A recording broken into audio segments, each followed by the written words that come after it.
જય શ્રી કૃષ્ણ મિત્રો, કેમ છો? મજામાં ને? એકદમ મસ્ત. આપણે કોઈ પણ ગળ્યું ખાવાનું મન થયું હોય તો આપણે ફટાફટ બનાવી શકીએ. ના ઘઉંનો લોટ ના ચણાનો લોટ, ફટાફટ આપણે બનાવી શકીએ. ફરાળમાં પણ ખાઈ શકીએ તેવી આપણે મીઠાઈ બનાવીશું. આ મીઠાઈ તમે ગમે ત્યારે ફરાળમાં કે આપણે ન રહ્યા હોય તો પણ ખાઈ શકીએ. આપણે કોઈ પણ વ્રત ઉપવાસમાં પણ ખાઈ શકીએ અને ન રહ્યા હોય તો પણ ખાઈ શકીએ તેવી મસ્ત આપણે મીઠાઈ બનાવીશું. આપણે આ મીઠાઈ બનાવવા માટે મેં 100 ગ્રામ સાબુદાણા લીધા હતા ને 100 ગ્રામ આપણે મોરૈયો આવે છે તે લીધો તો. બંને આપણે મિક્સ કરીને મિક્સરમાં ક્રશ કરી લીધો છે. 1 વાટકો લીધો છે અને એને સામે આપણે પોણી વાટકી દેશી ઘી આપણું ઘરનું લીધું છે અને અડધી વાટકી ખાંડ. ખાંડ તમે જેવું ગળ્યું ખાતા હોય એ પ્રમાણે માઇનસ પ્લસ કરી શકો છો. અને 10-15 કાજુ ને 10-15 બદામ આપણે લીધી છે. એકદમ આપણે મીઠું ખાવાનું મન થાય તો ફટાફટ બનાવી શકીએ તેવું આપણે બનાવીશું. આપણે થોડું ઘી નાખી દેશું. આપણે કાજુ બદામ રોસ્ટ કરવા માટે થોડું નાખીશું, પછી ફરી આપણે નાખીશું. કાજુ બદામ રોસ્ટ કરી લેશું. તમે કોઈ પણ રીતના કટિંગ કરી શકો છો. મારા ઘરમાં આ રીતના બધાને પસંદ છે એટલા માટે મેં 1/2 ભાગ કર્યા છે.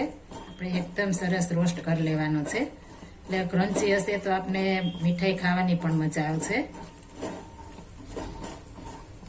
આપણે સરસ રોસ્ટ થઈ ગયા છે. આપણે એક પ્લેટમાં કાઢી લેશું. જે ઘી લીધું છે તે નાખી દઈશું. થોડું આપણે રાખીશું, આપણે આગળ જોશે તેમ નાખતા જઈશું. હવે તેમાં આપણે આ લોટ નાખી દઈશું. આપણે હજી જરૂર પડશે નાખી દઈશું. હજી શેકાશે એટલે આપણે ઘી છૂટું પડશે એટલે માપે જ નાખવાનું છે. અને સાઈડમાં આપણે જે વાટકીથી લોટ લીધો છે તે આપણે 1.5 વાટકી ગરમ મૂકી દેવાનું છે. આપણે ગરમ પાણીનો યુઝ કરવાનો છે. અને આ તમે નાની ઉંમરના મોટી ઉંમરના બધા ખાઈ શકે તેટલો મસ્ત બનશે. આપણે એકદમ સરસ બ્રાઉન કલર થવા દેવાનો છે. જો વ્હાઈટ ઉપર રહેશે તો આપણે ચીકાશ રહેશે એટલા માટે આપણે એકદમ સરસ બ્રાઉન કલર થવા દેશું. ને આપણે ધીમા ગેસ ઉપર શેકવાનો છે. ફૂલ ગેસ ઉપર હશે તો આપણે બળી જશે અને ટેસ્ટ પણ નહીં આવે. એટલા માટે આપણે એકદમ ધીમા ગેસે શેકીશું. આપણે આ રીતના સતત હલાવતા રહેવાનું છે. આપણે તળિયે ચીપકે નહીં એનું ખાસ ધ્યાન રાખવાનું છે. આપણે જેમ શેકાશે તેમ ઘી છૂટું પડતું જશે. આપણે સરસ બ્રાઉન કલરનો થઈ ગયો છે અને સુગંધ પણ એટલી મસ્ત આવે છે. આ રીતના છૂટું ઘી પડી જાય ત્યાં સુધી આપણે શેકવાનું છે એટલે આપણે પરફેક્ટ શેકાઈ જશે. હવે આપણે જે ગરમ પાણી કર્યું છે તે થોડું થોડું નાખતા જશું ને મિક્સ કરતા જશું. એટલી સાથે નથી નાખવાનું, આપણે ધીમે ધીમે નાખીશું. એટલે આપણે ખ્યાલ આવે કેટલું નાખવું કેટલું નહીં. આપણે પરફેક્ટ મસ્ત સાથે છે અને આ ખાંડ નાખી દઈશું.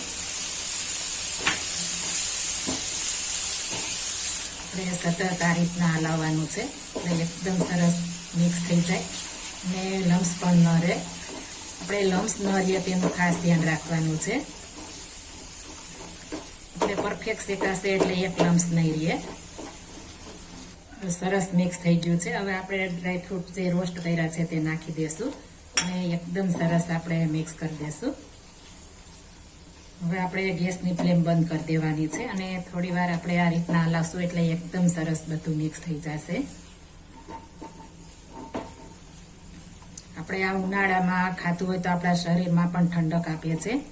આપણે શરીરમાં ઉનાળામાં ઠંડક જોઈએ છે તો આ રીતના બનાવીને ખાશું તો ઠંડક આપશે. આપણે મોરૈયો અને સાબુદાણા તાસીરે ઠંડા હોય છે એટલા માટે આપણે આ રીતના બનાવીશું તો ઠંડક પણ મળશે અને લૂ પણ નહીં લાગે અને ફટાફટ બની પણ જશે. આપણે બધું તૈયાર હોય તો તમારે 5 મિનિટમાં ફટાફટ બની જાય છે.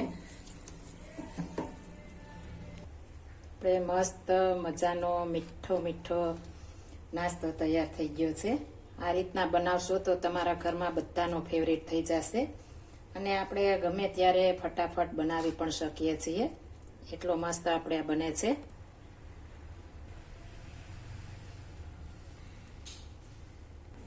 મસ્ત મજાનો રસીલો આપણે તૈયાર થઈ ગઈ છે મીઠાઈ. એકવાર જરૂર ટ્રાય મારજો, એકદમ મસ્ત અને ખાવાની પણ મજા પડી જાય તેટલો મસ્ત બને છે.